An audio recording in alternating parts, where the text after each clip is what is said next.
So we finally find out who Liambo really is.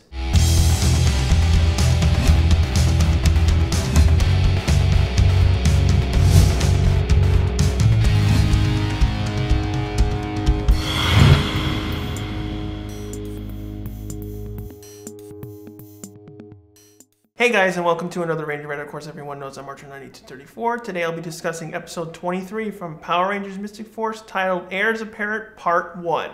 Now, this episode is adapted from Magiranger's episode 33 and 34. For the most part, most of the plot points are actually similar to identical, mainly the two-parter aspect. It is actually a two-parter in Magirangers. Other aspects that are similar is the final reveal between Woolzard and the Magiranger's cast father, same thing with Liambo, and of course the solo fight between Daggeron and Imperius. Basically, the episode starts off in the underworld where we see Imperius is trying to actually poison the Master. If I revive the Master, I'm not going to rule. So in order to actually rule the entire world, I have to actually kill the Master. But of course, Korag walks in, and of course, Imperius drops the vial and has to figure out what to say and what to do in order for Korag not to notice what he's done. Although it's kind of annoying that he doesn't actually notice that the vial spilled on the floor. I also like to point out a running gag that began with s.p.d. If you notice, starting from s.p.d. all the way up to Jungle Fury, all the seasons that Bruce Kalish did always had an increasing number for the episode titles. Now, for example, in s.p.d. every single episode title was just one word, and then following with Mystic Force is 2 words, and so on. It was just simply a running gag Bruce Kalish had simply set up. So while Imperius is trying to cover up him trying to kill the Master, Imperius basically devises a plan and says the Master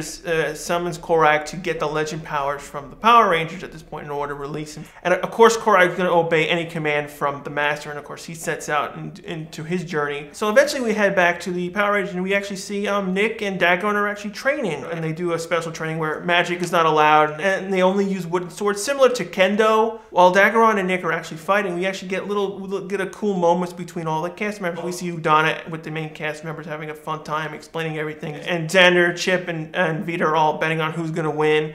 But unfortunately, though, Madison is being ignored, which is kind of continuing this weird in-joke where Madison is never used. Now, I like to talk about John Tweed. For people who don't know, John Tweed is the actual voice actor who played Doug Kruger in Power Rangers s.p.d. In this series, Mystic Force, is the first time we actually see him physically self, and of course with his original accent. Daggeron's appearance was also used in s.p.d. during the time where Grum actually possessed a human body. If you go back and look at s.p.d., that's really Daggeron. So while Daggeron and Nick are training, we head back toward the underground, and we see that Imperius and Korag are basically doing their plans in order to get the legend powers, and of course where Imperius is trying to figure out what to do with Daggeron. Korag all of a sudden gets a weird flashback between a baby and it doesn't know what's going on. Now, I understand why this was happening is because over time the Master's powers are weakening, and eventually started Liambo's memories are seeping through, which is perfectly fine. The thing, though, is that it feels like it was just a convenient moment and felt rushed. Because now, if you remember in Broken Spell, they kind of hinted to this in the beginning, where Korag actually kind of recognized Udana but didn't know anything, which was good. But the point is that as the story progressed, they should have started doing more flashbacks over time. But in this case, the flashbacks just come out of nowhere, and that's just it. It just starts right here when the episode finally reveals who Korag really is. So once Nick overpowers Daggeron and finally defeats him, he actually proves that he's a very honorable person, because again, he actually knocked Daggeron's sword out of his hand, but simply gave it back to him to finish him off in a more honorable way. Unfortunately, though, Chip actually slips a thing about Liambo, and of course, Udana didn't want anyone to know about this, but Daggeron had told Chip. So since Chip finally let the cat out of the bag, Udana finally gives us the entire backstory to what happened during the Magic War and the beginning of Broken Spell. We find out who Liambo was and his special abilities, and what happened between Udana and everyone else. Daggeron and Liambo were all split up in the fight.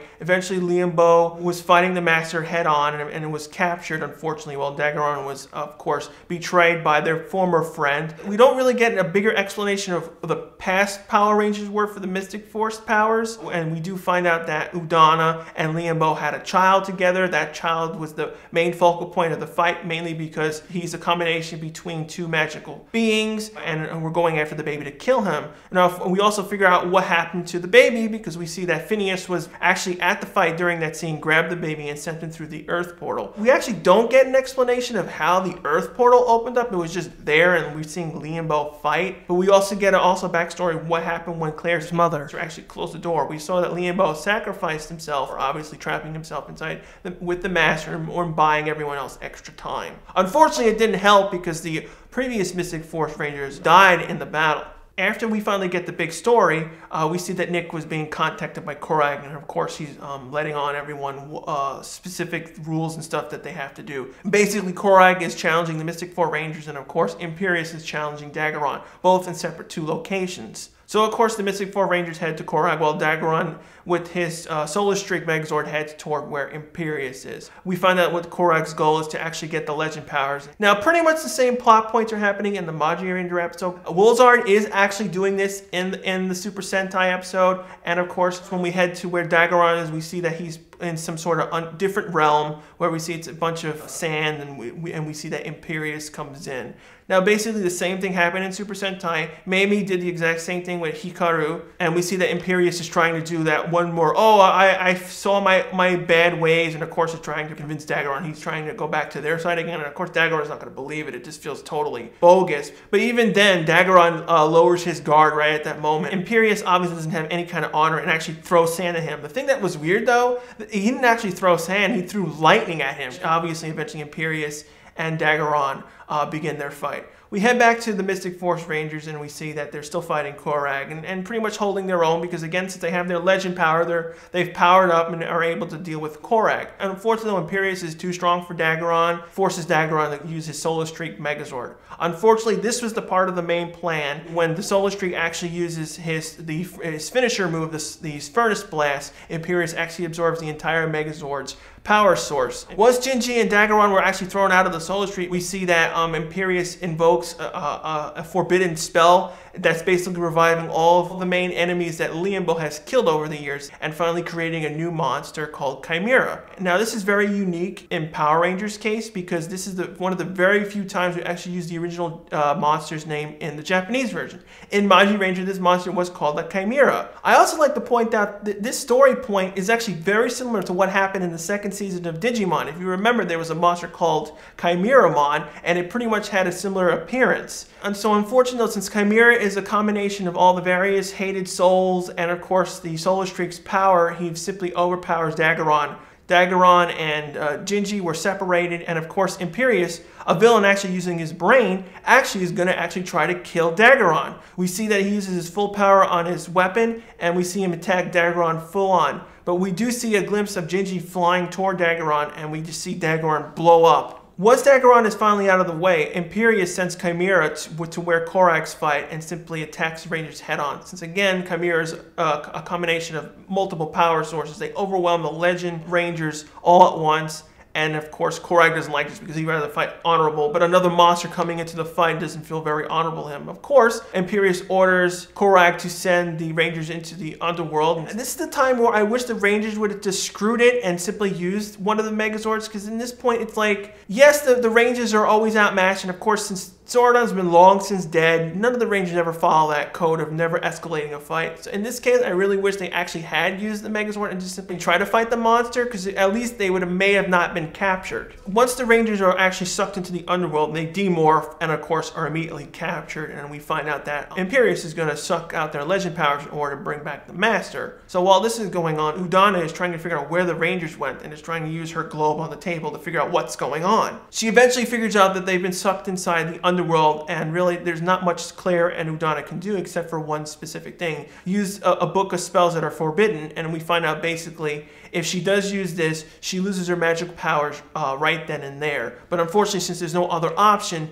she does this and heads toward the underworld. While Udana is making the spell, we see that the Rangers are already propped up, ready to get their legend power sucked up, and we get the final big reveal of Lily being an enemy. But it really didn't feel right. It was just too much stuff in one episode. We had too many overpowered monsters. We had the Korag stuff. We had the Rangers going into the underworld. It just felt a bad place to reveal where Lily was a bad person. Imperius eventually begins the legend powers to be sucked out of the Rangers and are heading toward the Master. And we get this one little glimpse moment where Lily says, well, they'll be all right. And we see that she still does have compassion because, again, she's half human still. But at the last minute, we see Udana comes into the underworld, obviously sacrificing her magic powers. Now, here's the thing that really doesn't make any sense. Obviously, we find out that Udana, in order to get into the underworld, she loses her magic powers, right? Now, the thing is that, what is she going to do? She gets into the underworld. She obviously loses her magic the moment she gets there. So she's basically cannon fodder. They can just simply kill Udana. There's no way of helping her rescue the Rangers,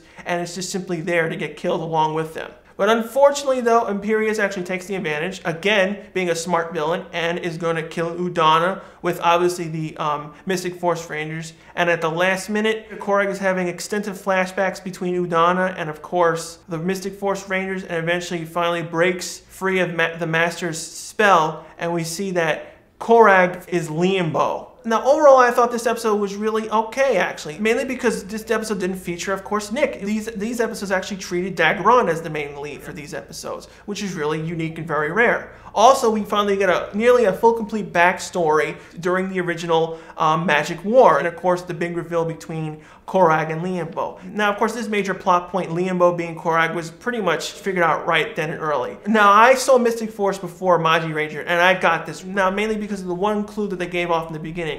Nick's red blanket when he was a baby. That was shown very early on, and it simply gives away the whole story point, where it doesn't really give the people who are watching it really any good mystery. Overall, I have to give the episode actually 4 out of 5, mainly because we had good moments with all the Mystic Force cast. Rarely do we ever get any complete moments with Dagron and Udana. And we get the near complete backstory of why everything happened. And of course, we get the huge reveal of Liambo. What do you guys personally think? Do you think this was an actually alright episode, or do you think it was just kind of rushed because there was so much stuff going on? The Chimera Monster, Korag fighting the Legend Rangers, Imperius killing off Dagron. What do you guys think? Of course, leave your comments below of what you think of this episode, and of course, leave comments for future episodes you would like me to review. For next week's episode, I'll be continuing the review on Heir Apparent Part 2. Thanks again for watching. I'll see you guys right back here next week.